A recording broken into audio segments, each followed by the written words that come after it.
मस्तक हुए तो लोगों की आंखें फट गई, विश्व नतमस्तक हुआ। उन्होंने देखा कि शौर्य गाथा जो छुपी थी, जो भीमा कोरेगांव छुपा हुआ था इतिहास, वो आज उजागर हुआ है। और उसने ऐसा इतिहास बचाया कि जो लोग पेशवाई व्यवस्था को बनाने वाले थे, जो उसके पोषक थे, जो उसके समर्थक थे, उनके यहाँ पर अपेंडिक्स का दर्द चालू हुआ और उन्होंने 2000 में वो घटनाक्रम अंजाम दिया जिसके आतंक आप बयां कर चुके हैं।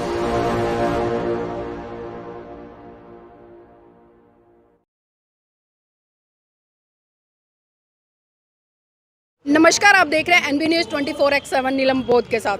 साथियों, भारत के इतिहास में एक गौरवशाली गाथा जिसे कि शौर्य दिवस के नाम से जाना जाता है। जी हाँ, वो इतिहास जो स्वर्ण अक्षरों में दर्ज होकर 1 जनवरी को शौर्य दिवस के नाम से पूरे भारत देश में जाना जाता है। तो उसी शौर्य दिवस की गाथा को लेकर आज मेरे साथ में चर्चा करने के लिए श्याम भंडारी जी, उन्हीं से जानना चाहूँगी। श्याम भंडारी जी, जिस तरह से 2000 में शौर्य दिवस प्रचलन में आया, क्योंकि उससे पहले तमाम लोगों को नहीं पता था, लेकिन जब वहाँ पर तमाम हिंदू संगठनों ने एक आतंकवाद का परिचय दिया तो तब से शौर्य दिवस कहीं ना कहीं बहुत बड़े स्तर पर पूरे भारत देश में फैला और उसका प्रचार प्रसार हुआ। तो किस तरह से देखते हैं आज वर्तमान युग में? देखिए, जो शौर्य दिवस से जो हमारा गौरव है और 1818 में जो ये घटना घटी और जिसने इतिहास बदल दिया, और तभी से मैं ये मानता हूँ कि वो जो 56 इंच का जो मामला चल रहा है ना, ये वहीं से आता है। लेकिन हमारे लोगों को इतिहास में बताया नहीं गया, पढ़ाया नहीं गया, उसको छुपाया गया। लेकिन हमारे जैसे बाबा साहब हर 1 जनवरी को वहाँ जाया करते थे और उन्होंने इस बात को लिखा है, बताया है हम लोगों को। लेकिन ये जो 2000 में जो घटना घटी, उसने उन लोगों के मंसूबों को दिखा दिया कि ये हमारे इतिहास के साथ जिस तरह से खिलवाड़ करते हैं, छेड़खानी करते हैं या हमें दबाने की कोशिश करते हैं। और उससे वो जो लावा था, जो फूटा, वो पूरे देश के अंदर उस इतिहास को बच्चा जान रहा है कि शौर्य दिवस क्या था। वो महारों, 500 महारों ने 28,000 पेशवाओं को गाजर मूली की तरह काटा। और आप अंदाज़ा लगाएंगे कि 500 महारों ने अगर 28,000 पेशवाओं को मारा तो एक हिस्से में कितने आए, ये आप अंदाज़ा लगा सकते हैं। और वहीं से वो 56 इंची वाला मामला चलता है। और ये आज मेरा युवा या जो मेरा समाज का जो बच्चा है या जो मिशनरी जो है, जिन्होंने को पता चला तो उनके हौसले और बड़े हैं कि हम वास्तव में, जिनको नहीं पता था उनको भी पता चला 2000 के बाद कि हम तो यार उस समाज से हैं, हम उस कुल से हैं, हम उस वंश से हैं, या हमारे पूर्वज ऐसे रहे हैं जिन्होंने 500 लोगों ने 28,000 पेशवाओं को गाजर मूली की तरह काटा, इतिहास बनाया। आज ये उसके बारे में किताबें छपी हैं, लेख लिखे गए हैं, आज जगह जगह वीडियोस हुई हैं और बात आज घर घर पहुंची है। तो आज मैं वर्तमान परिप्रेक्ष्य में कहूँगा कि आपके चैनल के माध्यम से कि आप सभी साथी एक बार 1 जनवरी को पहुँचें और उस गौरव को देखें। मैं यहाँ से विश्वास से कहता हूँ, ये छाती चौड़ी ना हो जाए और आपके जो रक्त है वो दुगनी गति से ना दौड़ने लगे, उबाल ना आ जाए, तो कहना हम भी पहुँच रहे हैं 1 जनवरी 2025 को। क्योंकि कल तो हम नहीं पहुँच पाएंगे, लेकिन 2025 को 1 जनवरी को इसी चैनल के माध्यम से हम वहीं से लाइव करके दिखाएंगे और वो उबलता खून भी दिखाएंगे, वो जोश भी दिखाएंगे और वो भीड़ भी दिखाएंगे, वो नतमस्तक करने वाले लोग भी दिखाएंगे कि हमारे सूरमाओं को, हमारे जो वीर योद्धा हैं, उनको नमन करते हुए जो शौर्य गाथा है जो उन्होंने लिख दी, उसको हम वहाँ बयां भी करेंगे। तो मैं कहूँगा कि आपसे जो भी चैनल के माध्यम से देख रहा है, सुन रहा है, एक बार जा कर के तो देखिए, आपको पता चलेगा कि आपके पूर्वज कैसे थे। श्याम भंडारी जी, एक चीज़ और जानना चाहूँगी, क्योंकि जिस तरह से 2018 में पूरे 2000 वर्ष, मतलब जो 200 साल का इतिहास था, वो रचा गया था और तभी एक घटना प्रकरण, तो पूरी घटनाक्रम क्या था जिससे कि लोग गौरवान्वित होते हैं और शौर्य दिवस का इसको नाम दिया गया? देखिए, अगर हम यूँ कहें कि किसी को शौर्य का नाम दिया जाता है, शौर्य पदक दिया जाता है, तो उसकी बहादुरी पे दिया जाता है।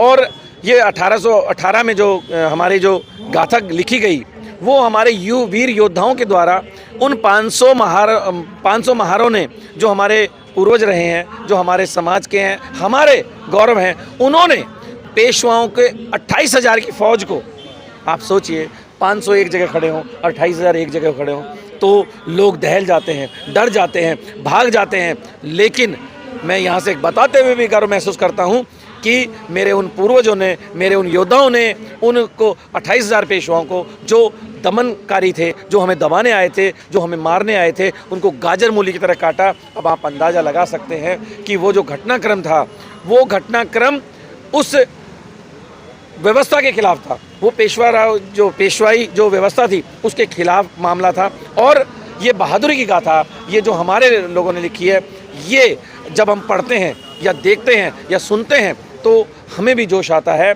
और वो गाथा लगातार छुपा दी गई थी, हमें बताया नहीं गया, लेकिन जैसे 2018 आया और 200 साल का जब इतिहास आया तो ऐतिहासिक जो मूवमेंट बना, क्योंकि मैं मानता हूं कि 2010-11 के बाद से जो सोशल मीडिया का जब ज़माना आया उससे बहुत क्रांति का आगाज़ हुआ। 2013, 14, 15, 16 तो ये जो मूवमेंट था इसमें जगह जगह बाबा साहब के प्रोग्राम हुआ करते थे, जगह जगह बाबा साहब के वांग्मय बिके, जगह जगह किताबें बिकी, साहित्य हुआ। आप जैसे लोगों ने बहुत अपनी भूमिका निभाई और उस भूमिका के माध्यम से लोगों को पता चलने लगा। और जब जैसे लगा कि 200 हमारी 200 मतलब साल आ रही है कि 2018 जब आया तो अपार भीड़ जिसको कहें कि जैसे कुंभ का मेला तो कुछ भी नहीं है उसके आगे, वो उस तरह की जब भीड़ वहाँ पहुँची, वो नतमस्तक हुए तो लोगों की आंखें फट गई, विश्व नतमस्तक हुआ। उन्होंने देखा कि शौर्य गाथा जो छुपी थी, जो भीमा कोरेगांव छुपा हुआ था इतिहास, वो आज उजागर हुआ है। और उसने ऐसा इतिहास बचाया कि जो लोग पेशवाई व्यवस्था को बनाने वाले थे, जो उसके पोषक थे, जो उसके समर्थक थे, उनके यहाँ पर अपेंडिक्स का दर्द चालू हुआ और उन्होंने 2000 में वो घटनाक्रम अंजाम दिया जिसके आतंक आप बयां कर चुके हैं। लेकिन मैं ये कहूँगा कि उस घटनाक्रम को पढ़िए, देखिए, समझाइए और अपने बच्चों को समझाइए। आपके बच्चे का शोषण नहीं होगा, ये मैं विश्वास के साथ कहता हूँ, क्योंकि मुझे पता होना चाहिए कि मेरे पूर्वजों ने राज किया है तो मैं राजा की तरह बिहेव करूँगा। और अगर मुझे ये पता चले कि नहीं मैं तो शोषित हूँ, मेरा तो शोषण ही हमेशा हुआ है और मैं तो आगे हूँ ही नहीं, तो मेरा बच्चा भी शोषण के शिकार होगा। लेकिन जब मैं कहूँगा कि बेटा तेरे पूर्वजों ने इस तरह की घटना करी है, इस तरह का इतिहास रचा है, तो मेरा बच्चा किसी से दबने वाला नहीं है, वो मुंह तोड़ जवाब देगा। श्याम भंडारी जी, 2018 में जिस तरह से नरसंहार हुआ था भीमा कोरेगांव में, आज भी हम देखते हैं कि तमाम बहुजन समाज के युवा सैकड़ों की संख्या में जेलों के पीछे सड़ रहे। तो क्या बात है कि आज जो एक सांस्कृतिक परिवर्तन होना चाहिए था देश में, वो नहीं हो रहा है और उसी का कहीं ना कहीं खामियाजा आज तक लोगों को भुगतना पड़ा। तो क्या लग रहा है इस दिशा में लोग किस तरह बढ़ना चाहिए? देखिए, ये निश्चित रूप से है कि 2018 में जिस तरह का नरसंहार हुआ, जिस तरह की घटनाक्रम को अंजाम दिया गया सरकार के माध्यम से, प्रशासन के माध्यम से, ये खुली चेतावनी थी हमारे लोगों को और हमारे लोगों के हौसलों को दबाने की कोशिश की थी। क्योंकि 2018 में हम लोगों ने वहाँ किया और 2000 में जो घटनाक्रम घटाया इन्होंने कि जिससे वो डर गए, लेकिन उन्होंने एक उद्देश्य था कि हमें दबाया जाए, हमारे लोगों को केस के माध्यम से फंसाकर कि और जो भोला वाला समाज उसको दूर रखा जाए। लेकिन मैं आपके चैनल के माध्यम से कह रहा हूँ कि 2018 में जिस तरह के हम लोगों ने वहाँ उपस्थिति दर्ज कराई और 2000 में जिस तरह का घटनाक्रम किया, उसके बाद से लगातार वहाँ पर हमारी संख्या बढ़ती जा रही है और आगामी और लगातार बढ़ेगी। अगली साल और ज़्यादा होंगे। इस साल जो कल जो वहाँ उपस्थिति है उससे ज़्यादा 2025 में आपको नज़र आएंगे।